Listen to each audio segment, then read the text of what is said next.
Duck Dynasty's Jase and Missy Robertson are familiar faces to millions. He's the sarcastic son of Phil and Kay Robertson and helps run the famous family business. Jase and Missy married straight out of high school, and the early years were filled with joy.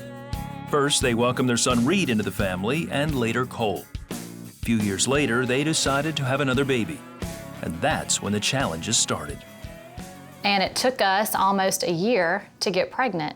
8-9 weeks along, I found out this baby was growing inside my tube and had not traveled all the way down. And there's no way for this baby to live. I would have to go in and take it out.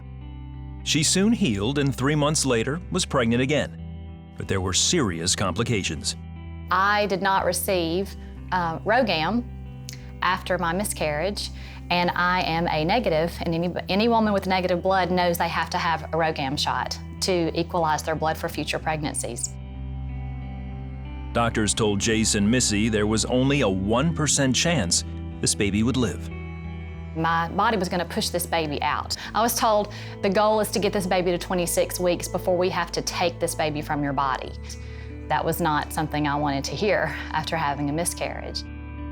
Jase says they put their family in God's hands. We just weren't praying for, everything to be okay. I was like, look, no matter what happens, we're gonna trust you. It's kind of a scary place to be. Then, some good news. Well, the farther we got along in the pregnancy, we realized this baby is acting normally. And the specialist said, there is no other explanation than to know that this baby must have negative blood. The couple thanked God for their miracle, and with excitement, prepared for the birth of their daughter, Mia.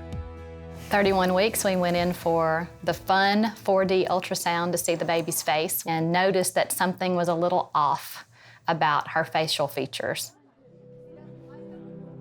The fun ultrasound soon turned somber.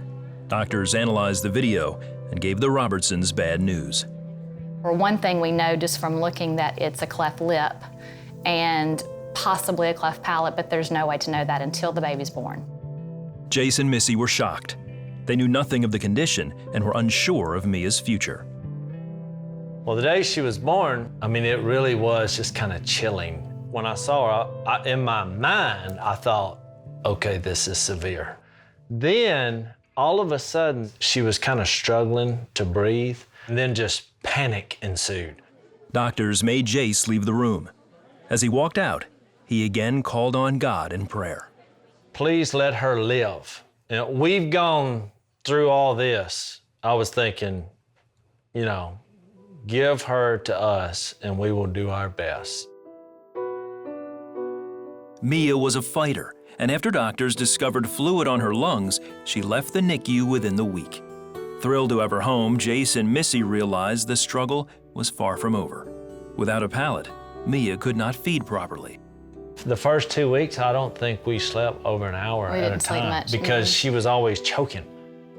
When she was 17 days old, they took Mia to a specialist in Dallas.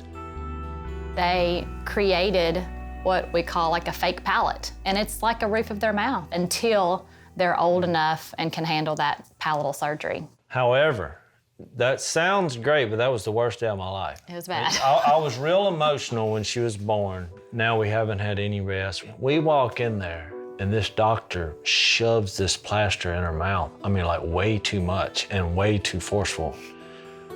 And I'm like, she's just, she's not breathing.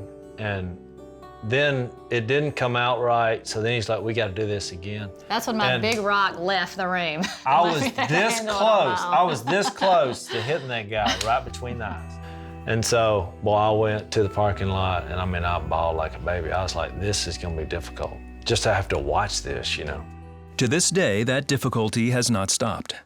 This is a process that exists as long as she grows. It's not like we've always had everything together and we're like, the perfect family who knew this was coming and could deal with all the ups and downs without flaws. That's not true at all. We struggled with this. At least each 9 to 12 months, a different process starts.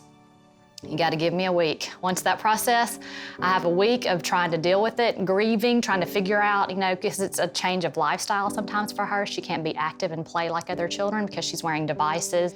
And you cry a lot. I do. But I also have strong women around me that I can send a Facebook message, or I can, get on a group text and say, please pray for this right now. Even when her parents have struggled, Mia has rarely complained. She loves life. She is not shy. She makes friends instantly. And it's easy to look back now and say, oh, now we see why God did this. God is using us to help other kids and other families, because now we're the wily veterans. We have this knowledge. That's why we started our foundation. We're like, you know what? We need to talk to these people and try to help them. She teaches us, truly it is the spiritual nature of us that is the most important. She's so friendly and people gravitate towards her is because all the suffering she's gone through has created this perseverance, and there's character, and then there's hope. Well, who doesn't want hope?